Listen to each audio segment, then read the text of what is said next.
Yo, what's up mga katropa Pits? I'm back. So, ako nga pala si Kuya Ron. Ngayon, ako po ay mag-share sa inyo ng ilan sa mga tips kung paano ako nakarating dito sa USA. So, bago tayo magkwentuhan, I want you to click like and share.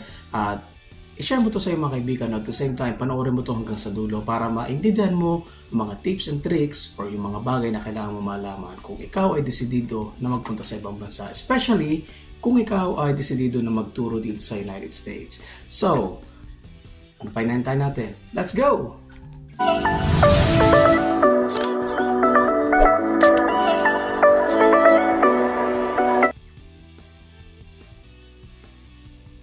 Ayan, so bago ulit tayo magkwentuhan, ayun nga, nabanggit ko kanina, ako ngayon na nandito sa United States para magturo. I am now a teacher here sa United States of America. Currently, nandito ako sa Arkansas kasama aking mag-anak, ang aking anak at saka ang aking asawa. At mapapag-usapan natin yun sa mga susunod kong video kung paano naman sila nakarating dito. Pero ang isang katanungan ay, Kuya Ron, ano nga ba mga steps or ano ang mga dapat kong tandaan or dapat kong isipin? Let's say, ako ay isang guro, decided ako magturo sa United States. Gusto kong mag-apply. Ano mga dapat kong gawin? Ito yung mga tips na kailangan mo malaman. Una, ganito yan. Kung desidido ka magpunta sa ibang bansa, unang kailangan mong kunin or kailangan mo ma-achieve bago ka mag-apply sa ibang bansa, of course, is your passport. Kailangan meron kang legit at meron kang updated passport. So kung ikaw naman ay may passport before, so kung gusto mo naman, i-renew mo na lang siya. Or kung ikaw ay bago, yan, kailangan mong pagdaanan yung pagkuha ng passport. So dadaan tayo sa legal na process, punta tayo sa mga dapat puntahan, asagustuhan natin yung mga documents na kailangan para makakuha ka ng passport. During that time, nung nag-apply ako, nirenew ko yung passport ko para kung makarating man dito, at least wala tayong problema. So number 1 is passport.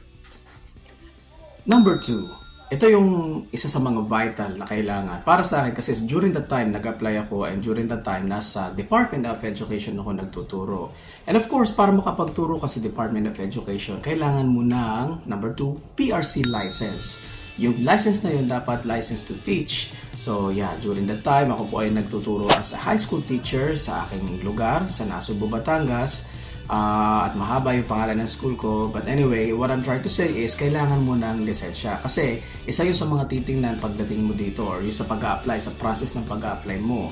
At kailangan updated din ng iyong lisensya. That's number 2, PRC license.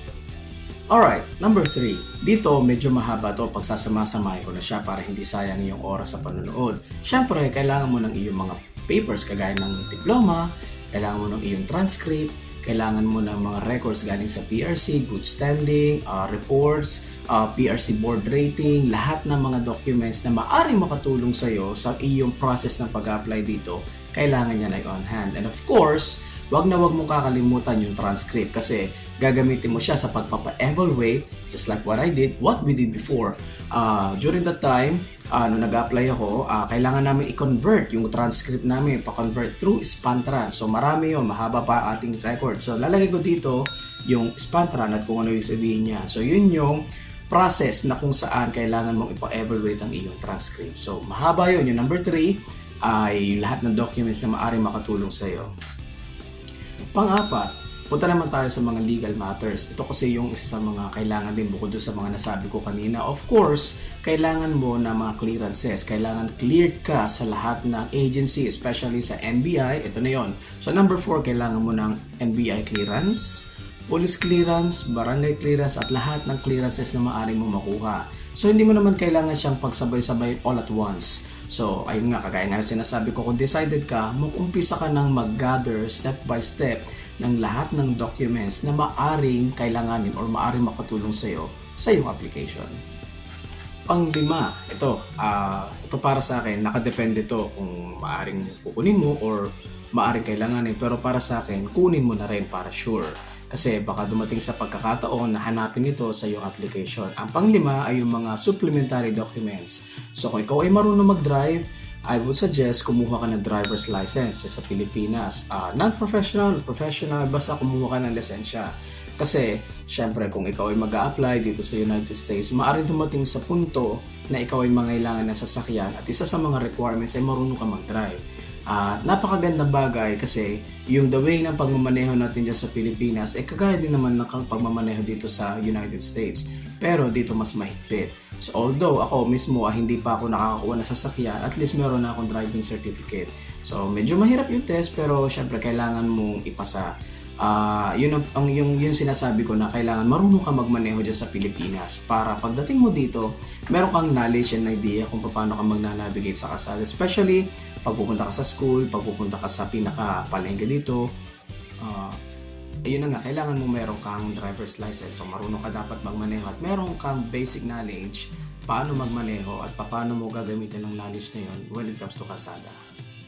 Ayan, i-add ko labang under number 5, or we can consider this number 6, supplementary documents again. So sabi ko kanina sa number 2 I think, kung ano man yung document na kaya mong i-gather na sa tingin mo ay makakatulong sa iyong pag-apply, especially yung birth certificate, everything, lahat ng documents na sa tingin mo na may magiging helpful, i-gather mo siya, ilagay mo siya sa isang clear book, i-gather mo para pagdating ng application, hindi ka ngarag at hindi ka nangangapa kung nasan yung documents ko, nasan yung ganito, nasan yung mga papers ko na ganyan. Dapat siya ay neatly tuck in sa iyong clear book, yung sinasabi ko.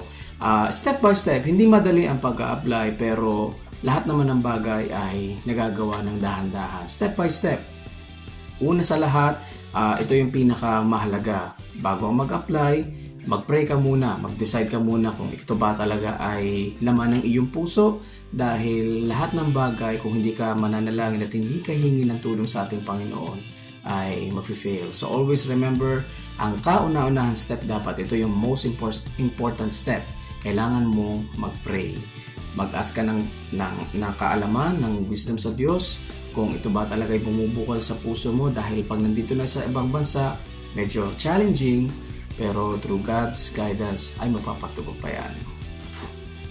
So yun na nga mga katropa Pits, naibigay ko na yung ilan sa mga steps. Hindi pa tayo tapos. This is just part 1. Sa part 2 ng ating pag-uusap ay isi-share ko naman yung ilan sa mga steps na ginawa ko na maaari nyo rin gawin. Let's say, lahat ng documents na sinabi ko or lahat ng documents na kailangan ay nag-gather mo na. Anong susunod na step? Yun ang ating pag-uusapan sa susunod nating video. So, bago tayo magtapos, huwag kalimutan i-click ang like, i-share, and of course, panoorin mo lagi mga video hanggang dulo kasi I will make sure na magiging beneficial ito para sa akin at para sa iyo. So, hanggang sa muli. See you in the next video. Paalam!